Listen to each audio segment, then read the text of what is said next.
Welcome to the show where the real ones ride. From the Browns to the block, we bring that pride. No cap, no spin, just talk that hits. From downtown lights to the Lake Erie grit.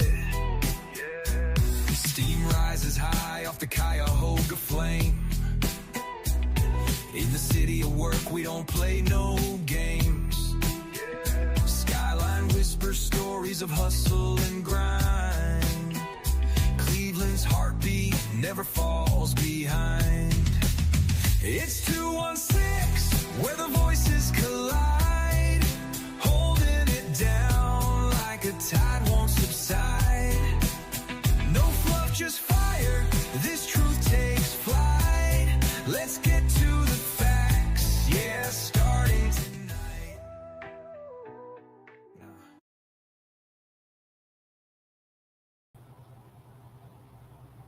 Welcome to Let's Get to the Facts podcast. I am your host, Doss. I am here with my man, Coach Shot. As y'all know, we do this every Monday, 7 p.m. to 8 p.m. Eastern Standard Time. We talk about sports. Talk about our home team, the Cleveland Browns. We talk about the Cavs. We talk about a little bit of everything. We get into sports. We get into entertainment. We get into politics. We get into it all. What's up, Coach? How you doing, man? Not much, Coach. How you? I'm good, man. As we got on, I told you I was a little irritated by a little something that's going on personally, but I get it figured out like I always do, man. But other than that, I'm good, man. I can't really complain, It was an interesting week of sports.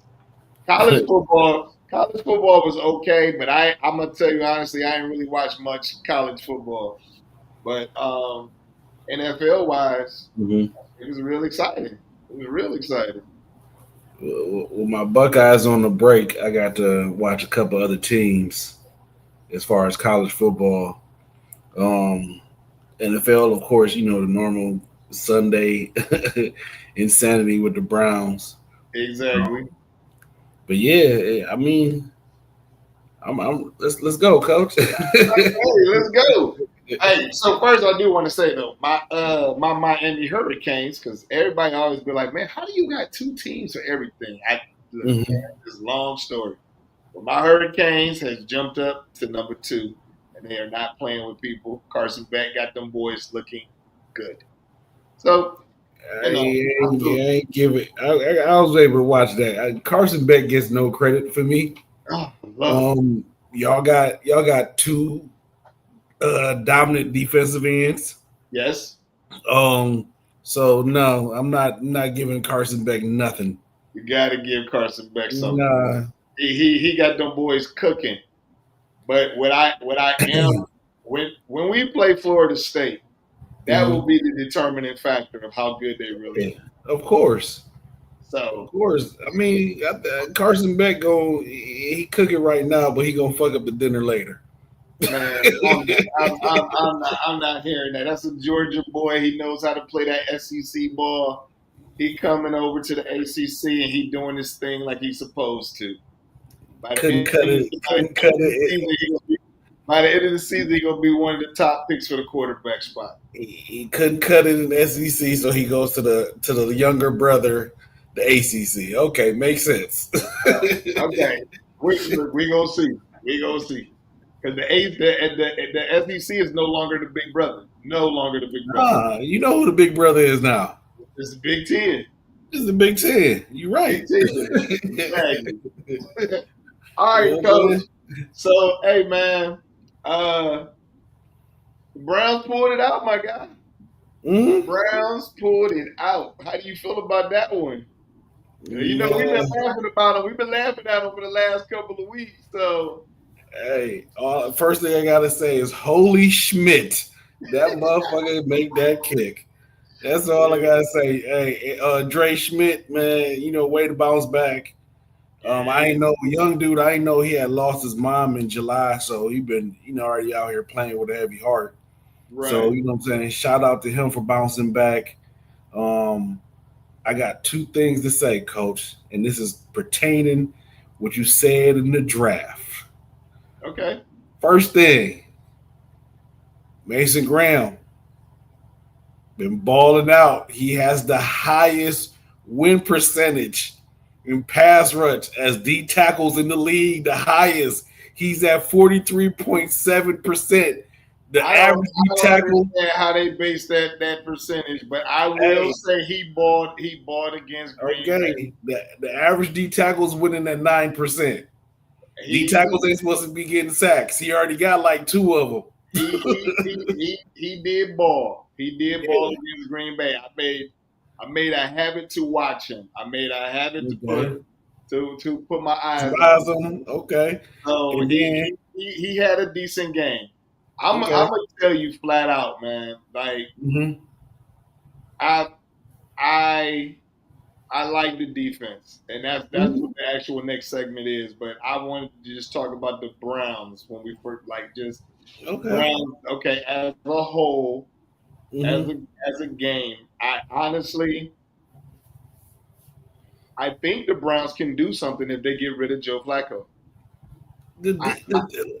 It's not even a thought process, Coach. You already know the answer. Yes, you know what I'm saying. Some of those sacks aren't sacks. Some of those plays are extended.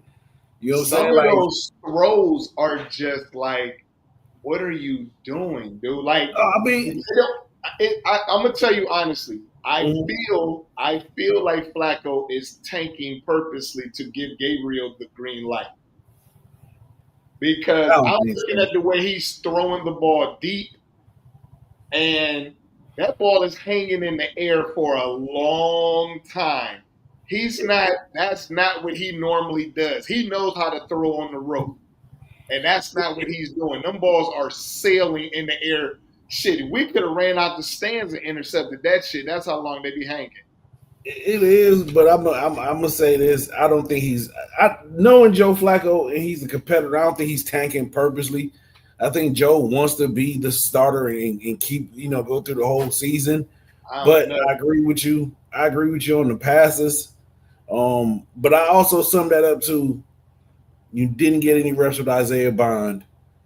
You ain't really get that reps with Finn. You can't right now. We can't find Judy. We just can't find him. Crash. You know what I'm saying? So it seems like right now, his receivers are Tillman and Joku and Finn. That's the ones that are getting the ball. You know what I'm saying? You can't find, like I said, can't find Jerry Judy, and you can't find Isaiah Bond. You had Isaiah Bond wide open over the middle of the field when he threw that little pass to Njoku. He admitted it. He missed a wide open. He missed a few wide open receivers. You know what I'm saying? But he's missing way too many, man. I'm gonna just sum that up right now, Coach. It's game 3. I'm gonna sum it up to they ain't really get that much. You think about it. The start group played one offensive series in preseason. That's it. But that means all the reps that they're doing in practice, all of them dual practices and stuff like that, that's when them dudes should be clicking. So they should be clicking. Yeah, but you gotta look at it like this way. Look at Cincinnati. They ain't do no dual practices, and it's showing. And then you got some teams. You got teams literally offenses are struggling. Let's be honest. You got some teams that's gonna come out there that's like they've been in the same system that's gonna put up those points, and they had to replace too many of their starters. But when you look across the board, offenses are struggling in the first 3 weeks.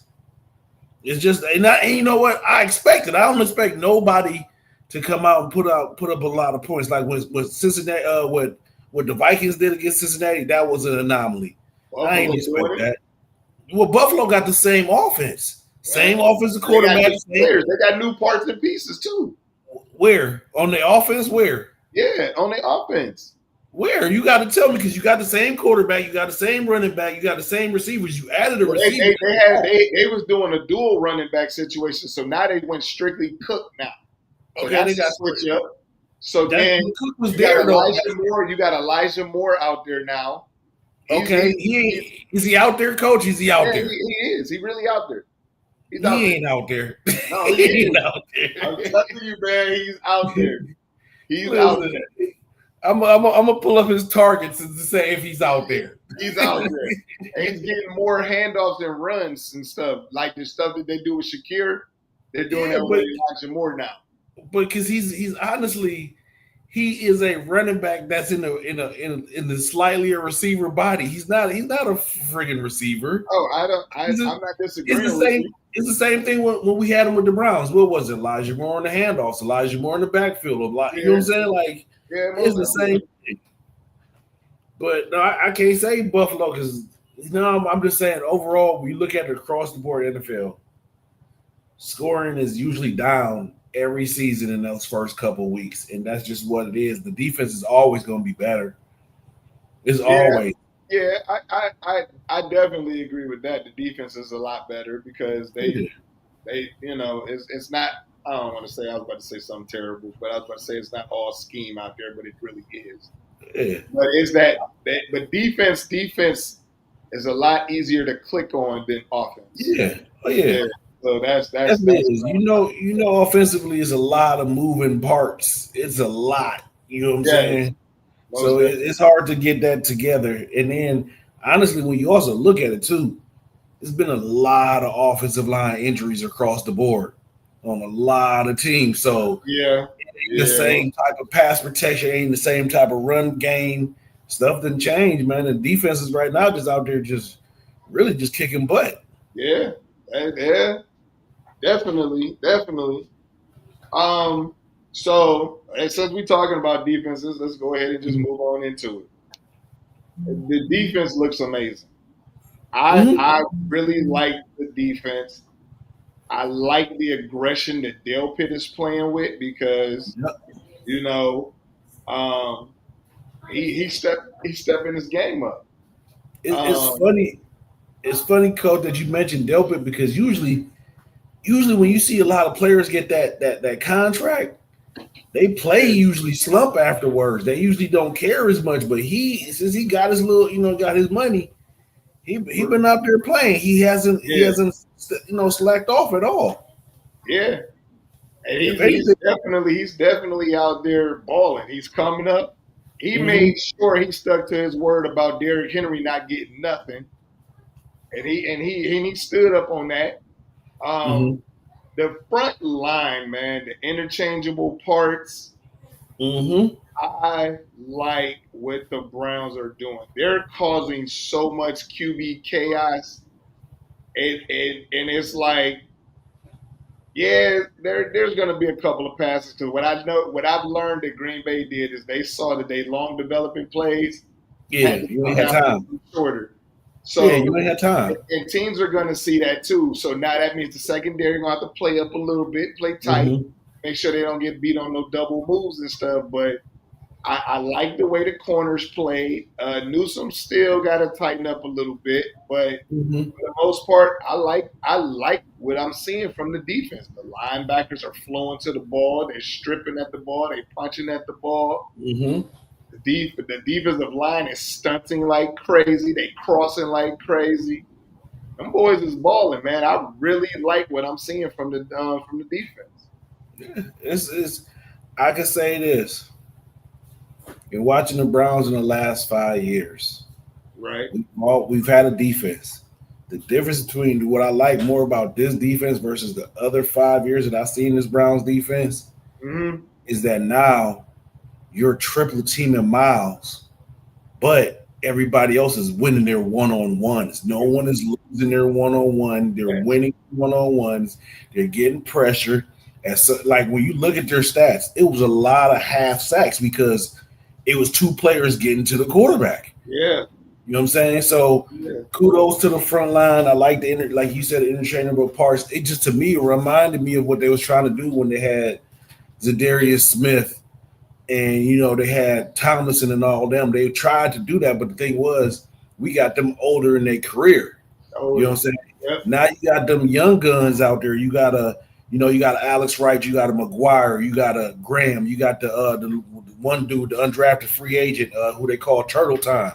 People that play the offense and the defense. You know what I'm saying? I can't wait to see what happens when Mike Hall comes in. You got Shelby Harris, you got Collins in there. These are, you know what I'm saying? Like, I think Collins might be probably like him and Shelby might be the oldest two on the defensive line, but they still out there giving it because the thing is they're not out there all game. They're interchangeable, like how you saying. It's coming in. They not an interchangeable parts. Yeah. But man, but just to go back to the last segment of the Browns, they pulled it out. Mm-hmm. I like the fact that they didn't quit.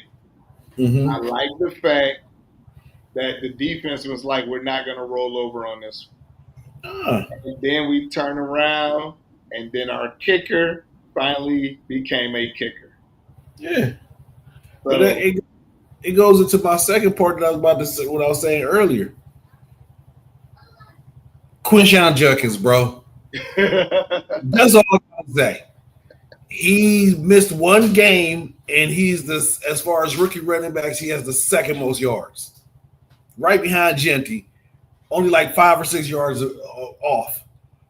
Henderson, I don't even know if he's touched the field any. Only time I've seen Henderson this season, since the season started, he's my Buckeye. I love him, but it was in bad pass pro. They were showing all his bad pass pros that he had, which was at a time and point. He was, quote unquote, he was the guy for you, but he's been, you know what I'm saying? All I gotta say is this: give props about dude Judkins. The man balled out. He kind of, if to me, he sparked the offense. He had one run, boom. He had I think it was like an 8 or 10 yard run. Then next, they gave him the ball again. He broke off a long one. Does he have the breakaway speed as your boy Travion Henderson? No. But he is a 3-down running back. So I will tell you, I'm still not big on him, but he did play a good game. Mm-hmm. He did play a good game. He does run hard. I still think I like Samson better than him right now. Samson is lighting the ass, coach. He ain't built like him. I'm just saying, off my opinion, I like Samson right now better. But we'll see.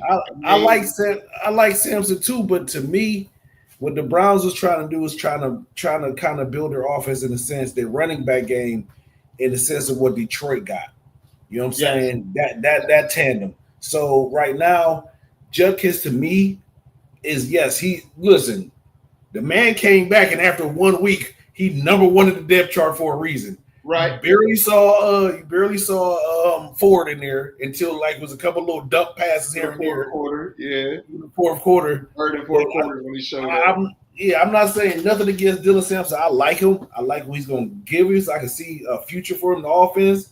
Right. My only thing is with him is, and he knows it too, he got to get better on picking up in pass pro. That's why some of the reasons why he's not out there. Now, Judkins was terrible on that too, though. No, not in this game. Not in this game. Oh no, he was terrible. I kept on talking about him missing. No, Coach, you're not gonna do that to him because I watched the game and I rewatched him. The commentator did not say nothing about Judkins missing the blocks. It was one play where the linebacker came up the middle and Judkins kind of he went up and met him, but the linebacker went around. He hit him into a what's that? He's like, he could have did a better job. I could pull the play up, Coach. I could pull it up because you listen. I knew you was gonna come with the slander, and you've been slandering this man ever since the draft. And I watched the game not once, not twice.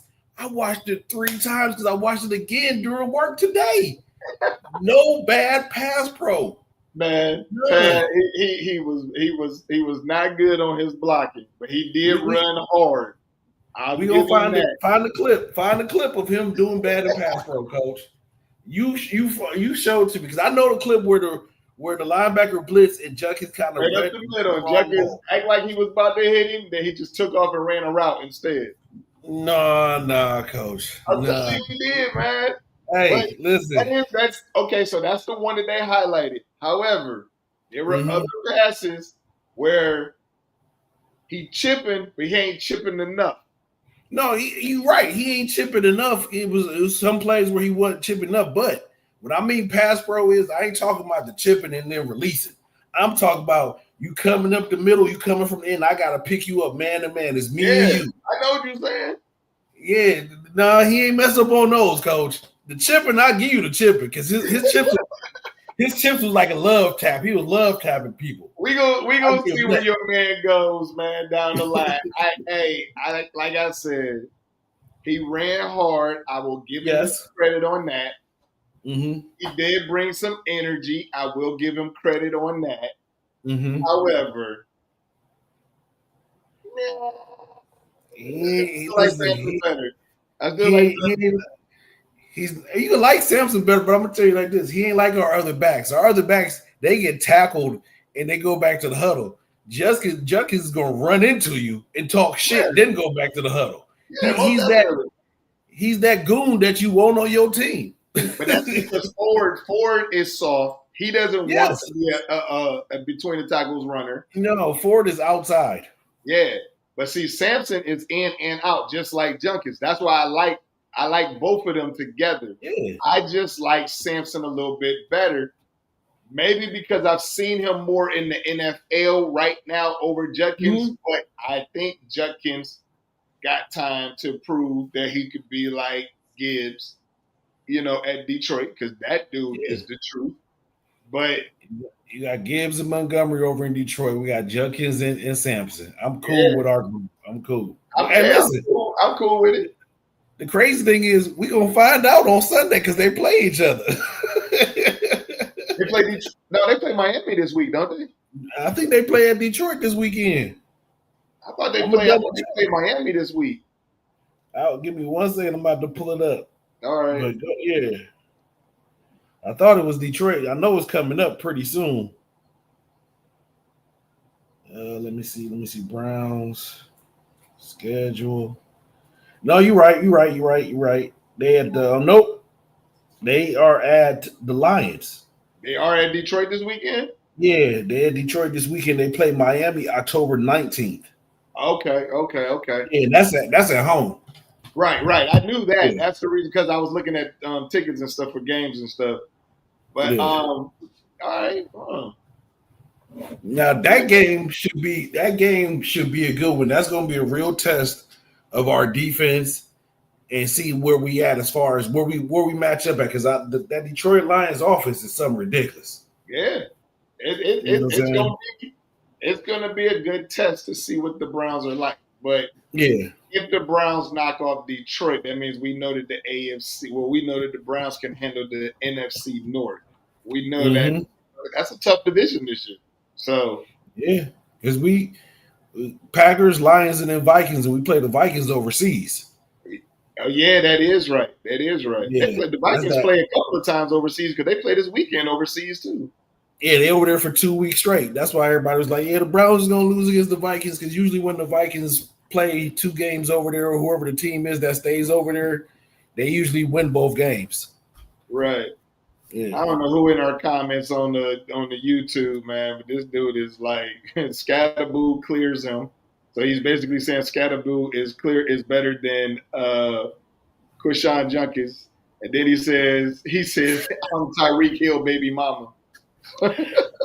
Tyreek Hill baby mama. Yeah, I don't know what that is all about, but that's funny. I guess that was a Junkins joke about him and his girlfriend, but I'm sorry, Cam Scatterboo is gonna be on a yacht somewhere drunk before the season's over. Okay, no. At the end of the day, he was hard as hell yesterday. Though he was. I watched the kid. He runs hard as hell, but I think it's that one play when he was running and he just put his helmet in dude's chest. I'm like, dude, you just looking for a neck contusion, man. Come on, man. Yeah. Like, it's you could be a crash test dummy or you could be a crash test dummy. You know what I'm saying? And he got to smarten up, man. Yeah, because he's trying to show everybody he can do it like he did in college, and that ain't gonna work. That ain't gonna work. You got to do 3 times the size of you in the field in college, bro. Like, exactly. So, all right, here's the topic I wanted to talk about, man, because we already know the defense looks amazing. So here's my thing. FLACCO or play calling? Which one is it? At this point in time, I think it's both, because you have a fucking aged, learned quarterback and you trying to fit the system around him. I just at this point, first couple games. Well, the first game, I'm like, I throw that out the window. The second game, okay, yeah, that second game was like, oh man, this is fucking Flacco.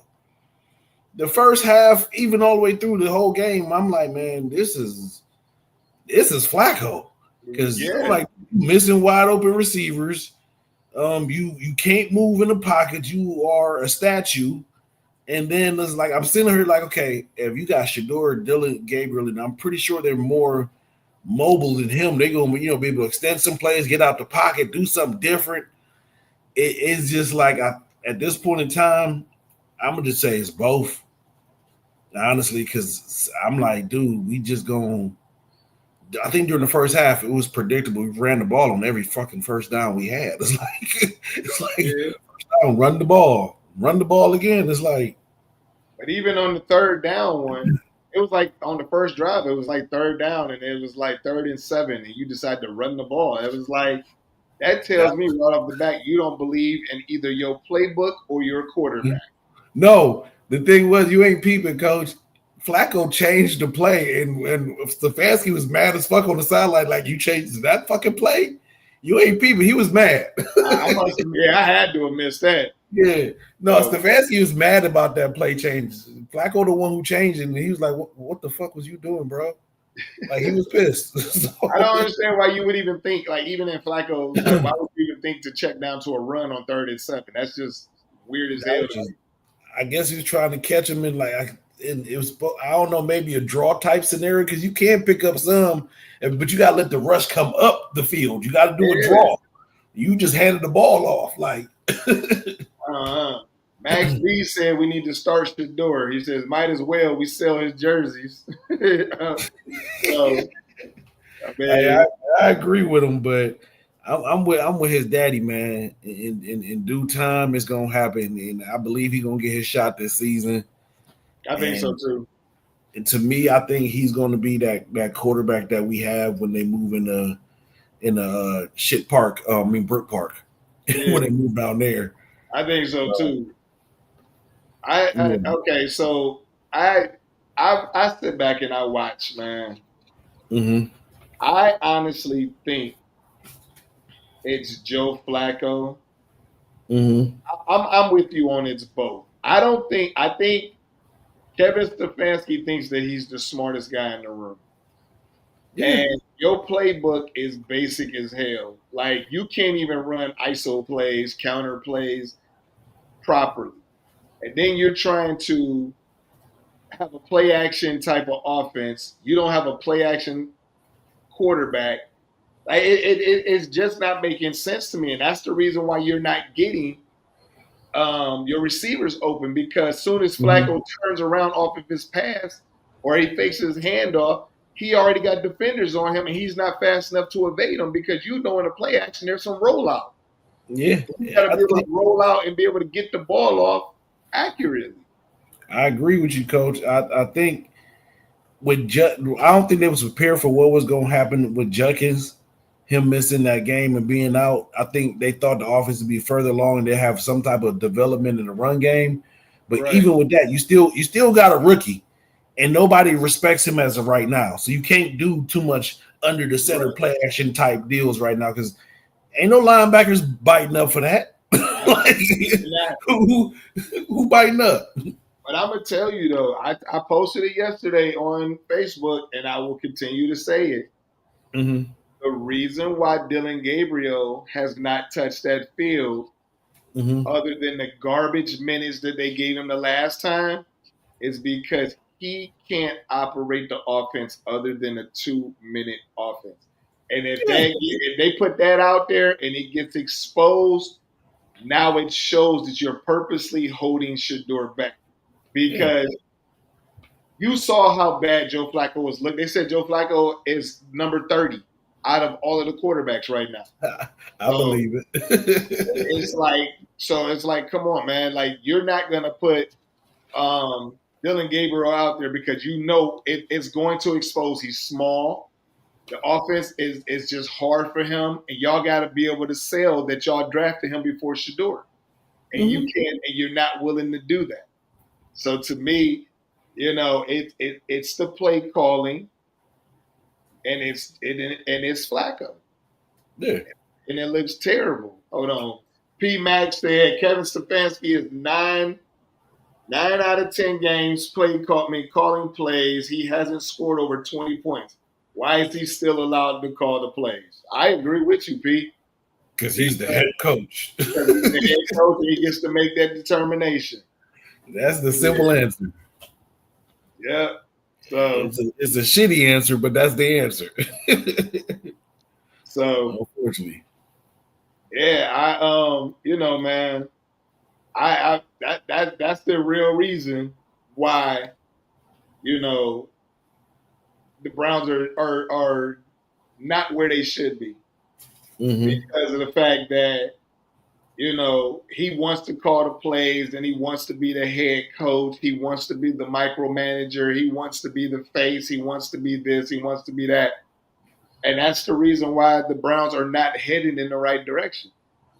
I heard a statement made Sunday, which I thought was really interesting because I don't think I've ever heard this before, but they said when you draft a quarterback, you're drafting him for the next coach to coach him.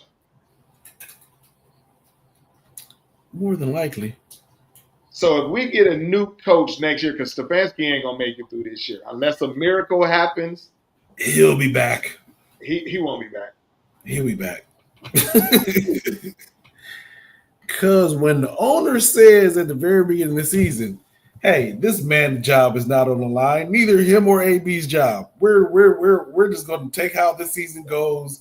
Boom. They'll both be back next season. He say that now until them fans start booing and then being like, Coach, that we ain't buying tickets for this new stadium. They gonna wasn't the fans booing last year? Yeah, no, they were booing last year. They started booing on Sunday.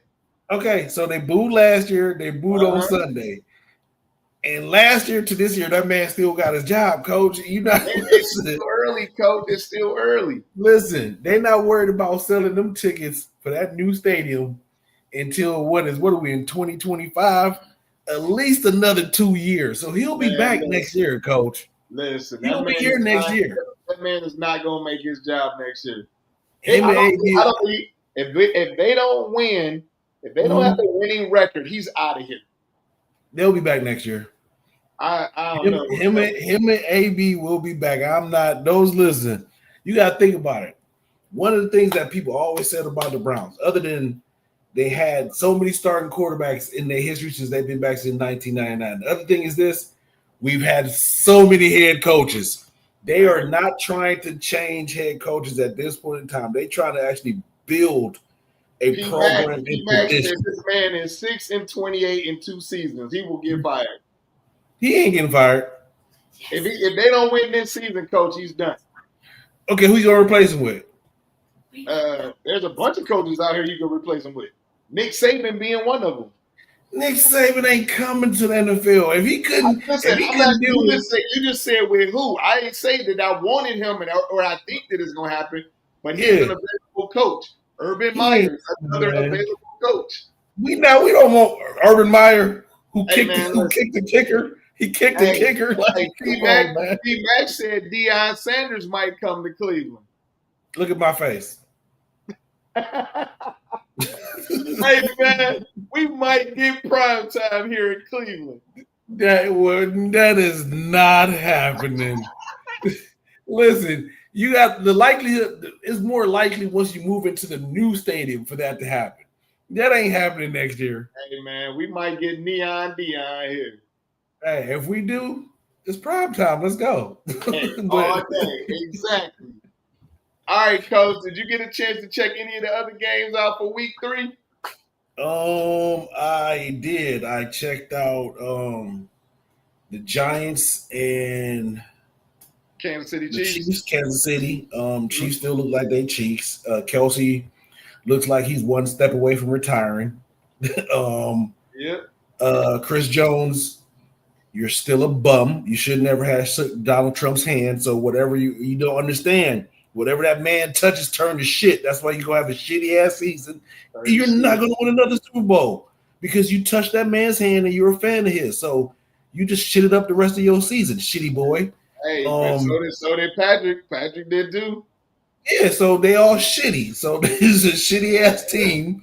That the only way they gonna end up in the Super Bowl again is if the refs cheat for them again.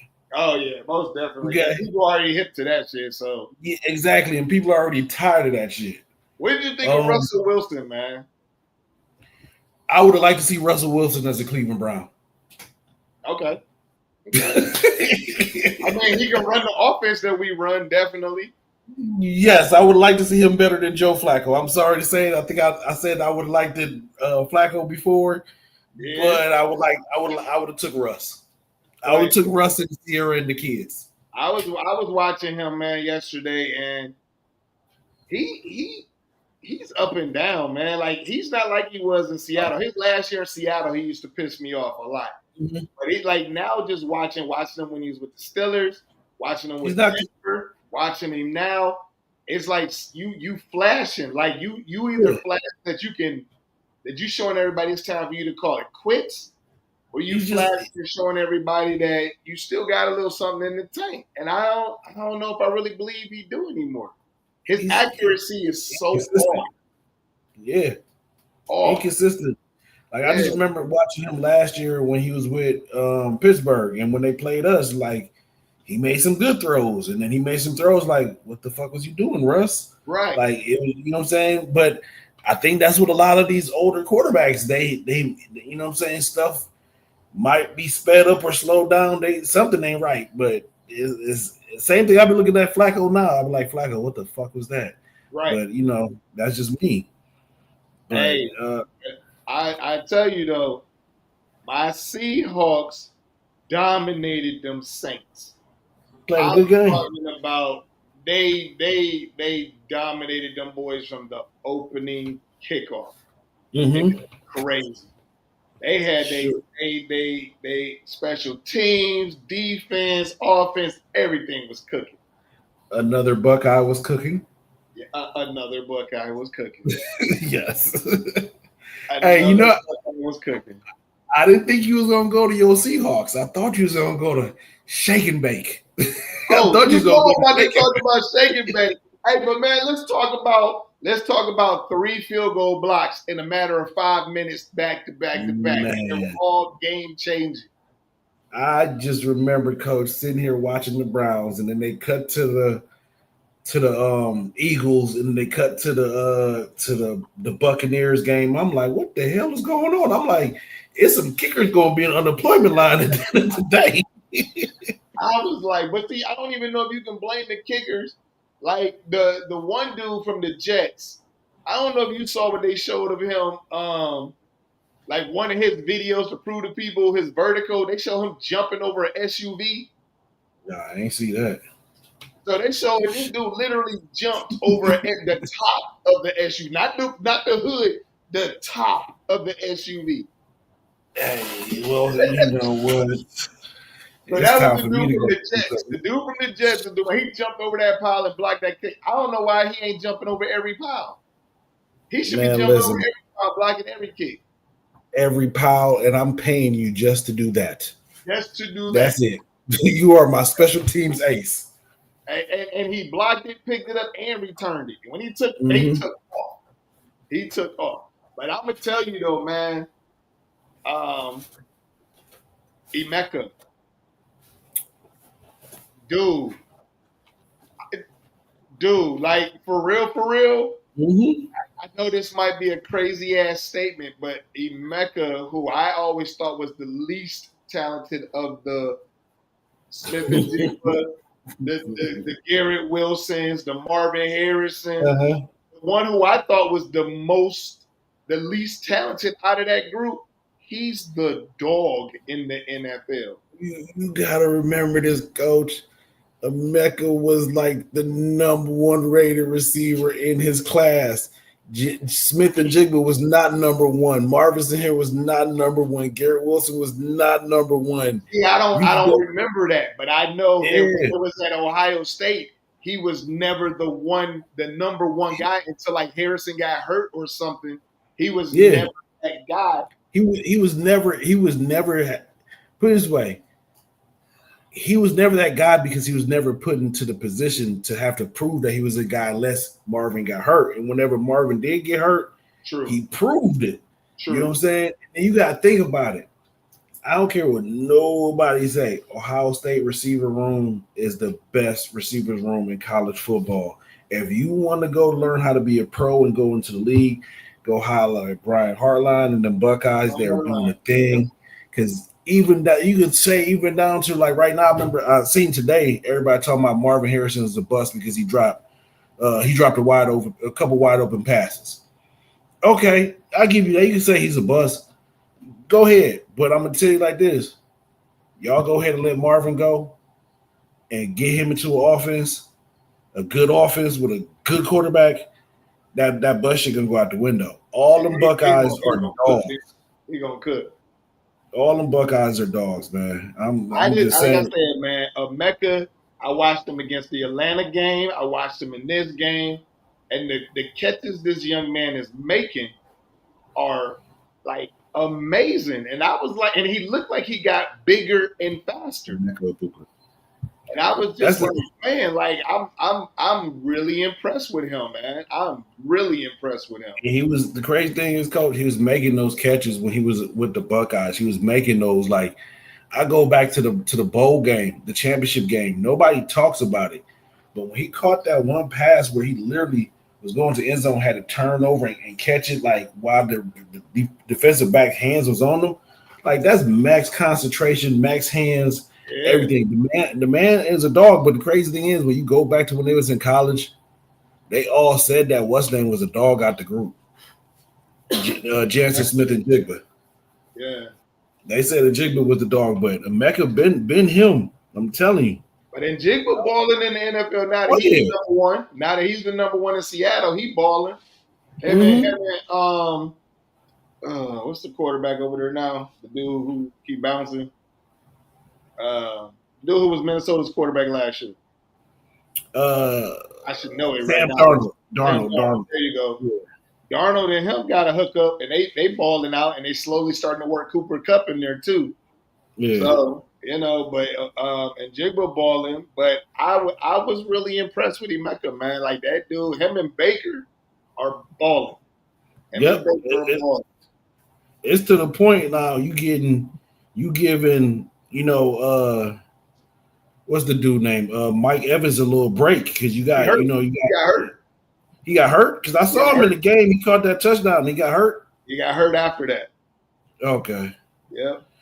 Well, shoot, he might not be around for too much longer. But yeah, man. Like, who else was a good game? I don't even know. Hold on, Coach. I gotta run away from the computer real quick. I'll be right back. No problem.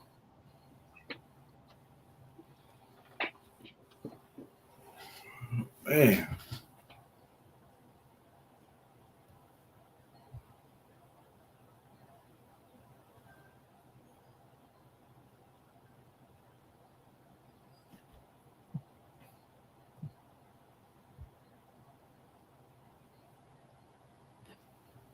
Number one wide receiver.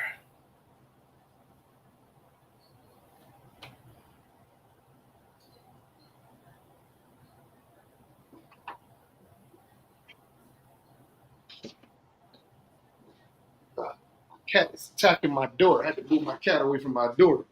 I want everybody to be able to hear it. While you was gone, I pulled up Emeka, right? Okay. He was in the class of, what class did he come out? Whatever his ranking that year was, whatever class that he was in. He was 9th national. He was a number one receiver in the country and number 2 player in the state of Washington. At that, they evaluated him in 2020. They had said first round projections. They said they were he reminded them of Juju Smith-Schuster, which is that's a bad compliment. Yeah. I think he's way better than Juju. Way better. Yeah, he committed in 2020. Okay. So the number one, because I remember I think the year before they had ended up getting Julian Fleming, who was the number one ranked receiver in the country that came out of PA, but he didn't really turn out to be that good. Fleming wasn't that good. He's still there, isn't he?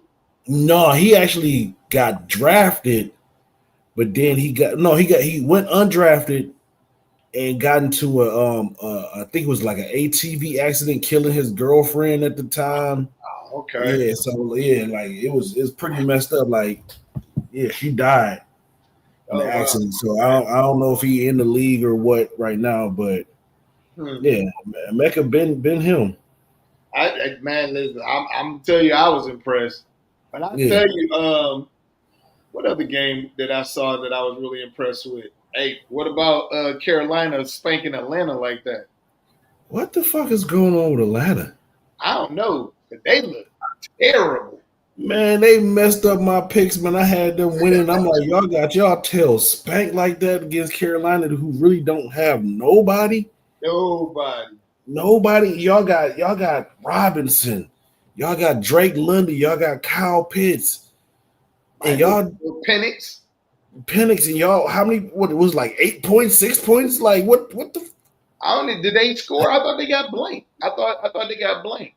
I'm gonna check it real quick. All I know, I was just like, what the fuck was y'all doing? Did y'all like, I thought they got blanked. I was like, wait a minute, what's going on here? I'm trying to figure out, did they go to Myrtle Beach? Did they hit the boardwalk? Did they do something strange last night? Because that made no sense. That team looked terrible. They even had to pull Kirk Cousins in. Yeah, they got blanked. Yeah, that's what I thought. I thought they got blanked. Not one fucking point. Yeah, man. I was sitting back like, what is y'all doing?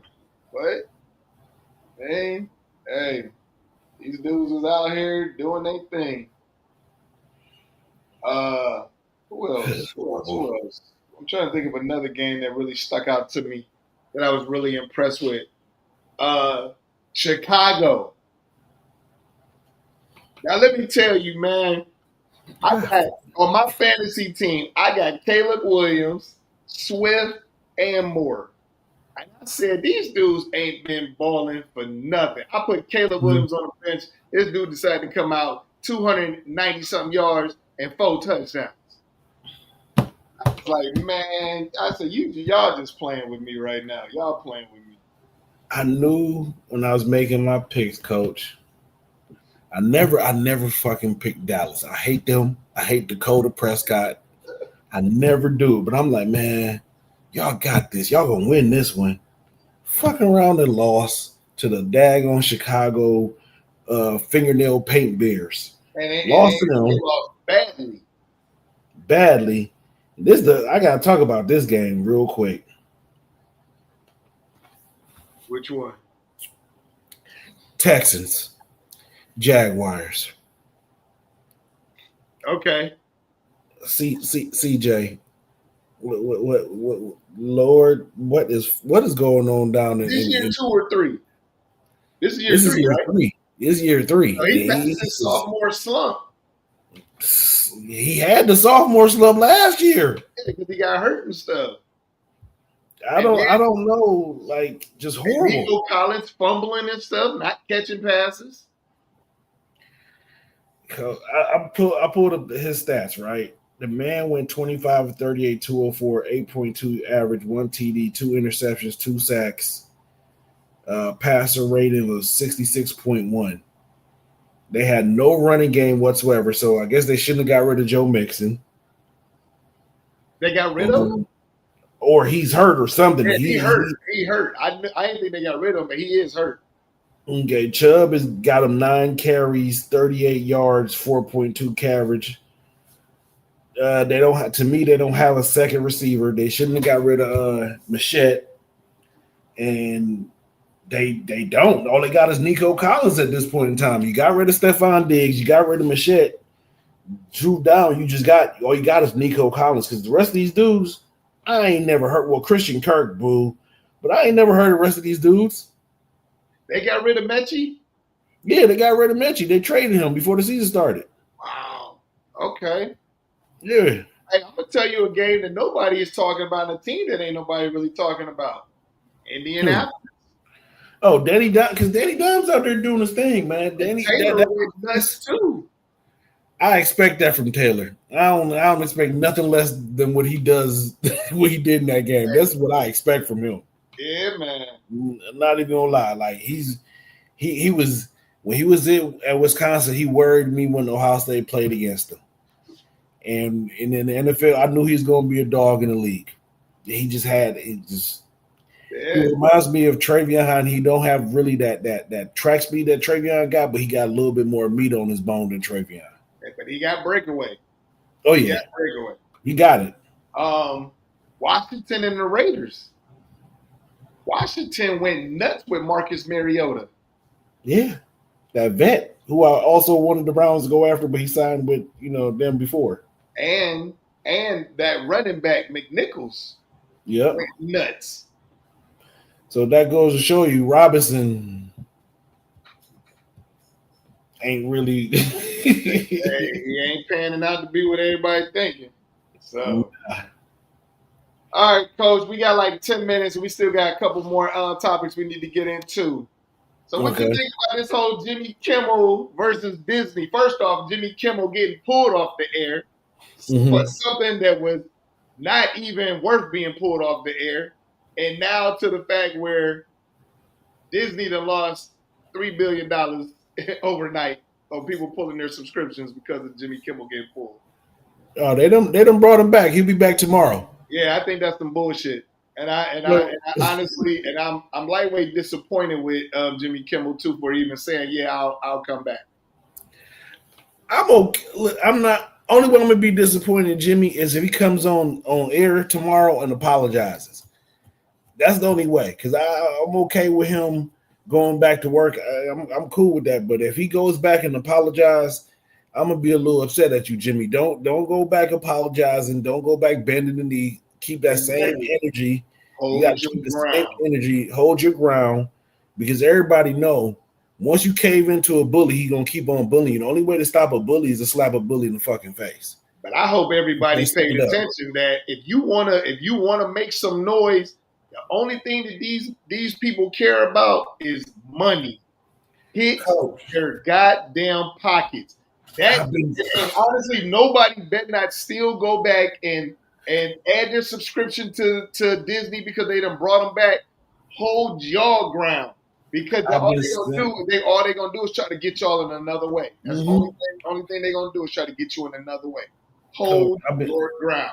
I've been saying this for the longest. My girl is sitting right here in the room. She could agree to what I've been saying this for the longest.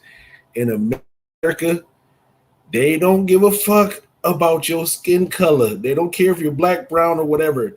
Only thing that in America that respects each other 100% fully is green. Green respects green.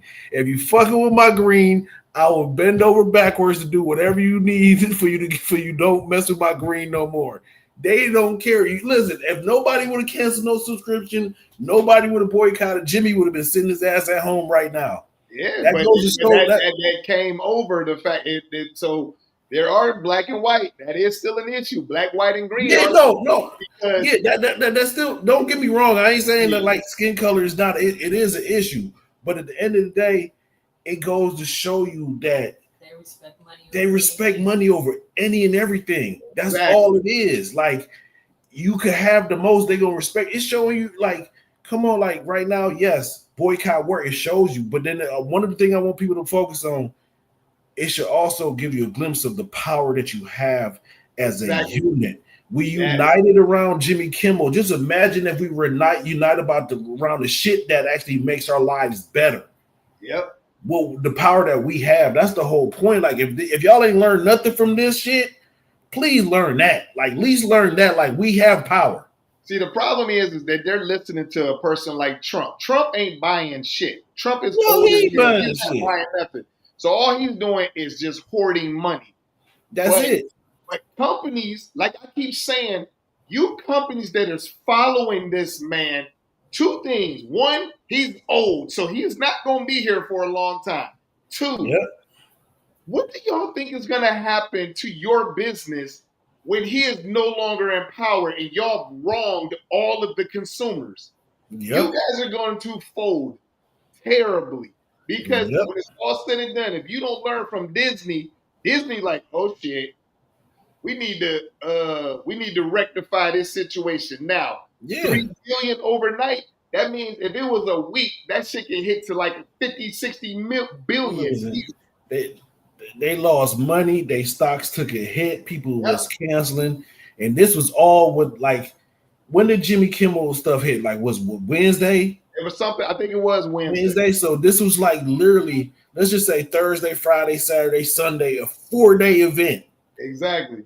You know what I'm saying? Just imagine, like I keep telling, just imagine if we sit down on some Fred Hampton shit and say, okay, yeah, you're poor white, yes, I'm poor black.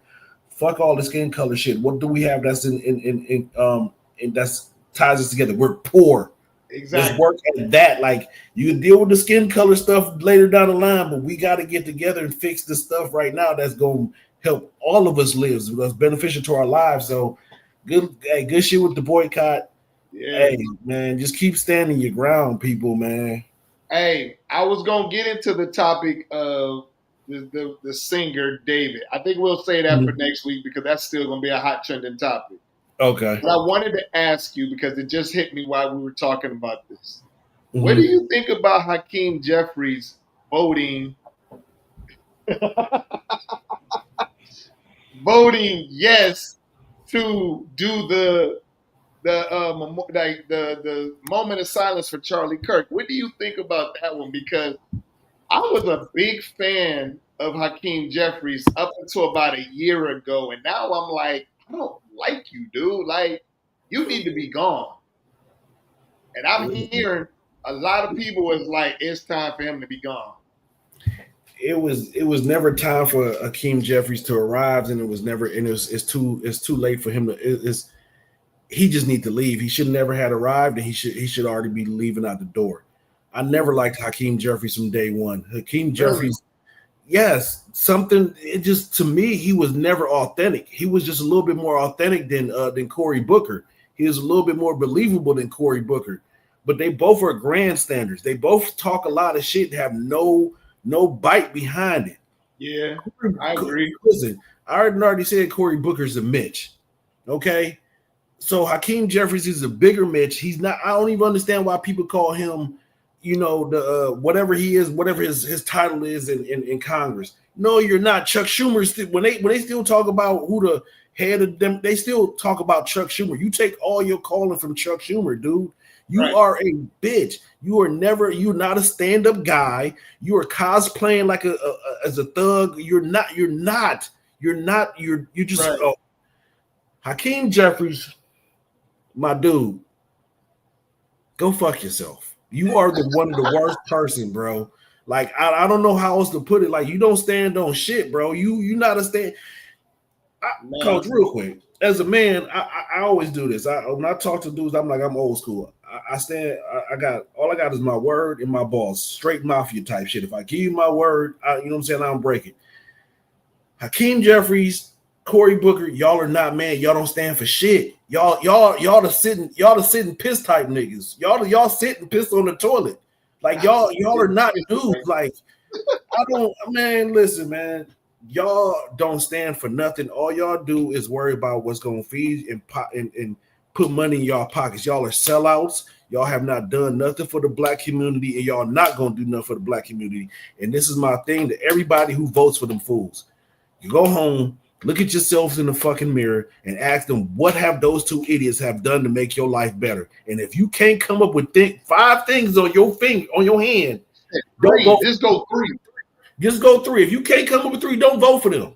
They need to go. They have never done nothing other than make themselves rich. Man, listen, we can do a whole segment on Hakeem Jeffries, man. He's just a straight bitch, man. When I started seeing that and hearing, I was like, and then his explanation for it was like, it's not law, it's not this, it's not that, but it's the fact. It's the fact, you agreed to do something for a white supremacist, and you ain't did shit for black people. Ain't did shit for black people, but you do it you give him on his birthday, who also shares the same birthday as George Floyd. Yes. The man who said George Floyd killed himself. The man who said, it's been 50 days and George Floyd is sober because he's dead. let me stop because I can't repeat them. I'll be getting in trouble. But you just come on, man. Yeah. Just come on. I know. I get it. But hey, that brings us to the end anyway, Coach. So you already know what time it is. So it seems like you need to get something off your chest anyway. So it's time to get it off your chest, man. So I'm gonna go real quick. This has been on my mind for a little bit, man. It goes back to these so-called Christians. Because I'm gonna say so-called because y'all not Christians. Y'all not. Because y'all not even following the thing that y'all walk around with, and y'all talk about y'all reading, quoting scriptures out of it only to suit your purpose. You're not, because you can't be okay with certain things that are going on in the world, and then be up in arms over certain shit that only affects you. No, a Christian is gonna be up in arms about everything that's done wrong to anybody that cannot defend themselves or just wrongs in general. I don't understand how y'all can sit by and kick people out of a country that ain't y'all's, but then y'all quoting the Bible. Like how the man said, y'all would have deported Jesus back in the day. Yep. Y'all would have deported him under the circumstances that y'all believe in. And the crazy thing is, all y'all that walk around humping and thumping and breathing and saying the stuff about the Bible, y'all are the main culprits of the sins that y'all out here saying that people are committing. Y'all are the ones that are in Grindr and up in these chat rooms and these transsexual chat rooms. Y'all the ones with the porn books up under your bed. Y'all the ones with the books that y'all are banning, that y'all saying don't read, but y'all got them up under y'all bed. Cut the bullshit. We know y'all freaking and geeking and doing y'all shit. Just be okay with it. That's why they're so angry. That's why they're so angry. But leave transsexuals alone. Leave the homosexuals. You mad because they okay in their skin? Okay, be okay in your skin. Leave them alone. They ain't bothering you. Exactly.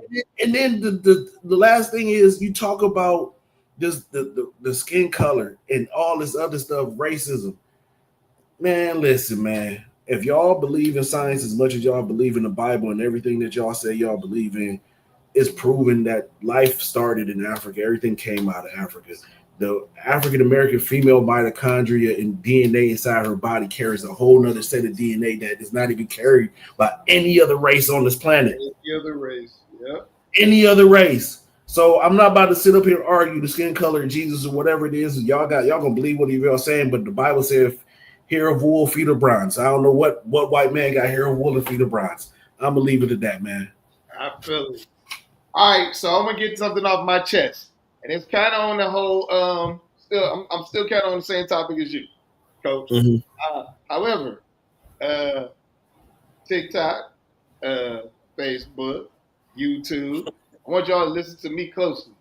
I hear that there's a group of y'all talking about the Rapture 2025, and y'all all sitting up in here and y'all giving away y'all money, y'all houses, y'all cars. Give it to me. Hey, holla at your boy.